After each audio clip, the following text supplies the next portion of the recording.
Bismillah,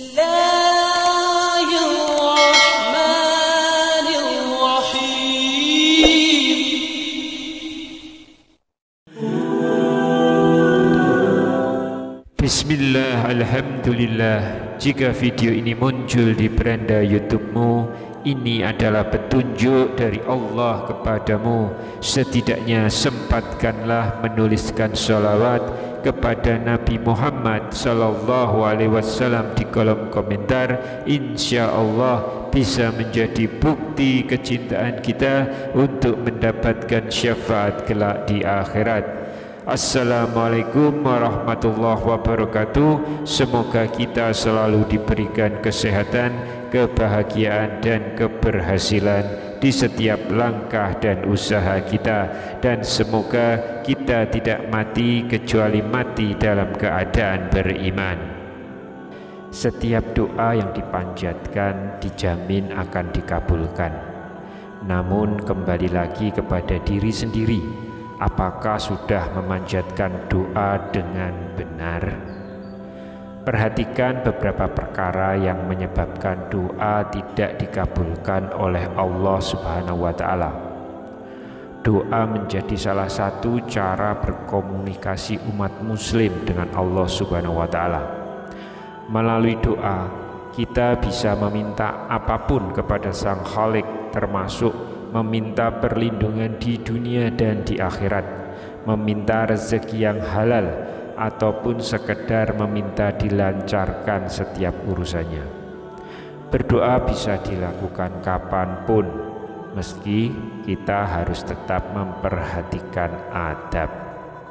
Doa hendaknya disampaikan dengan bahasa yang baik dan lembut, serta tidak mengandung bahasa yang terkesan memaksa. Allah Subhanahu wa Ta'ala juga berjanji akan mengabulkan doa yang dipanjatkan setiap umat muslim, sebagaimana dijelaskan dalam Al-Quran surat Al-Mu'min atau surat Ghafir ayat 60 yang berbunyi Bismillahirrahmanirrahim. Wa qala rabbukum ud'uni astajib lakum innalladzina yastakbiruna an ibadati sayadkhuluna jahannama dakhirin, yang artinya, dan Tuhanmu berfirman, berdoalah kepadaku, niscaya akan kuperkenankan bagimu. Sesungguhnya orang-orang yang menyombongkan diri dari menyembahku akan masuk neraka jahanam dalam keadaan hina dina. Janji Allah Subhanahu wa Ta'ala selalu benar. Artinya ketika sebuah doa belum terkabul, maka kita harus berkaca dan melakukan introspeksi diri. Apakah semua doa sudah dipanjatkan dengan benar atau belum? Ada beberapa perkara yang ternyata dapat menghambat terkabulnya doa. Allamah Sayyid Abdullah bin Alawi Al-Haddad dalam kitabnya Nafaisul Uluwiyah fi al-Masal al-Sufiyah menjelaskan, ada 5 perkara yang merintangi terkabulnya doa.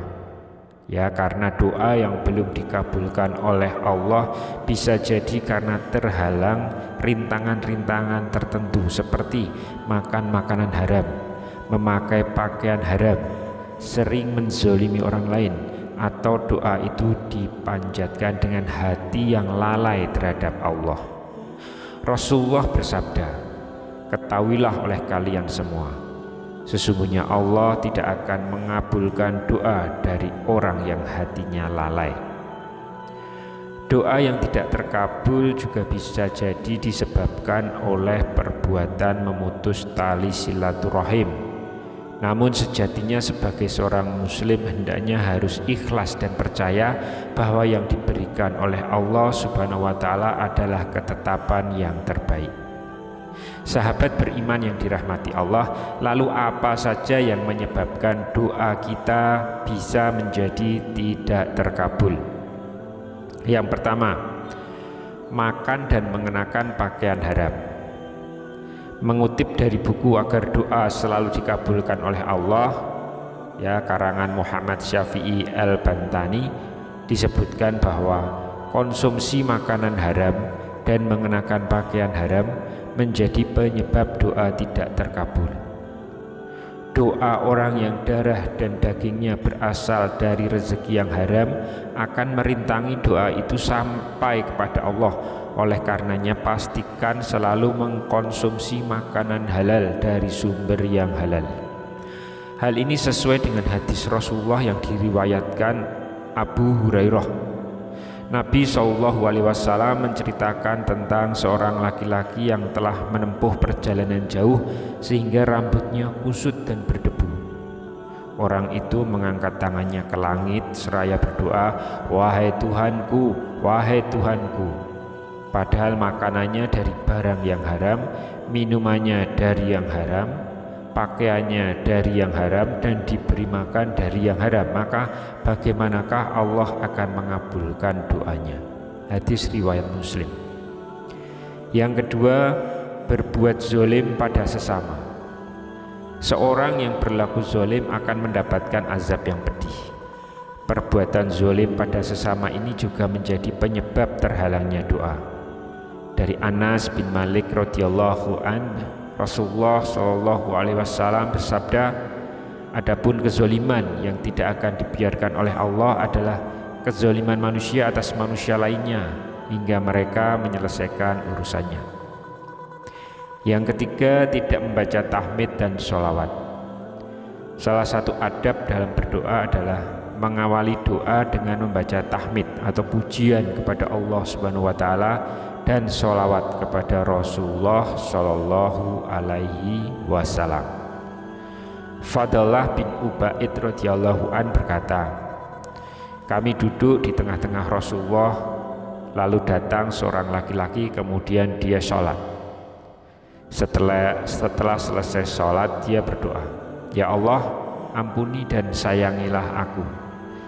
Lalu Rasulullah bersabda, engkau terburu-buru wahai saudaraku, apabila engkau selesai sholat, maka duduklah dan pujilah Rabbmu dengan sebaik-baik pujian.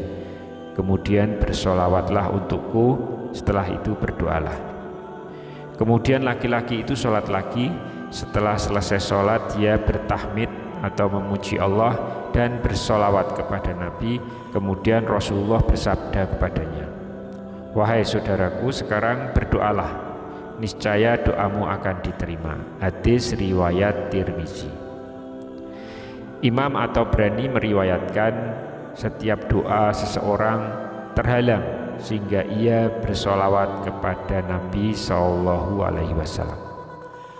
Dalam hal ini Umar bin Khattab juga berkata, sebuah doa akan digantungkan di antara langit dan bumi kecuali dengan membaca solawat kepada Nabi Muhammad SAW. Yang keempat, gemar berbuat dosa dan maksiat. Penyebab lain tidak terkabulnya doa adalah terhalang oleh dosa dan maksiat. Seseorang yang rajin beribadah dan berdoa namun juga gemar berbuat dosa dan maksiat, maka dosa dan maksiat itu berpotensi menjadi penghalang terkabulnya doa. Rasulullah bersabda, doa seseorang akan dikabulkan selama dia tidak berbuat dosa dan memutus silaturahim. Hadis riwayat Ahmad. Yang kelima, memutus silaturahim. Doa yang tidak terkabul juga bisa disebabkan oleh silaturahmi yang terputus. Orang yang memutus tali silaturahmi dengan keluarga atau kerabat maka akan menjadi penghalang terkabulnya doa. Menyambung silaturahim adalah perintah Allah yang ditegaskan di dalam Al-Quran surat An-Nisa ayat 1 yang berbunyi bismillahirrahmanirrahim, ya ayyuhan nasuttaku rabbakumul ladzi khalaqakum min nafsi wahidati wa khalaqa minha zawjaha wa bassa minhuma rijalan katsira wa nisaa wa taqullaha alladzi tasaaluna bihi wal arham innallaha kana alaikum raqiban, yang artinya, wahai sekalian manusia, bertakwalah kepada Tuhanmu yang telah menciptakan kamu dari seorang diri, dan daripadanya Allah menciptakan istrinya, dan dari keduanya Allah memperkembangbiakkan laki-laki dan perempuan yang banyak. Dan bertakwalah kepada Allah yang dengan mempergunakan namanya kamu saling meminta satu sama lain, dan peliharalah hubungan silaturahim. Sesungguhnya Allah selalu menjaga dan mengawasi kamu. Ya, Quran surat An-Nisa ayat pertama. Banyak manfaat dari silaturahmi. Selain memudahkan terkabulnya doa, silaturahmi juga memperpanjang umur dan melancarkan rezeki. Ya, demikianlah 5 hal atau 5 perkara yang bisa menyebabkan doa kita menjadi tidak terkabul. Wallahu a'lam bishawab. Wassalamualaikum warahmatullahi wabarakatuh.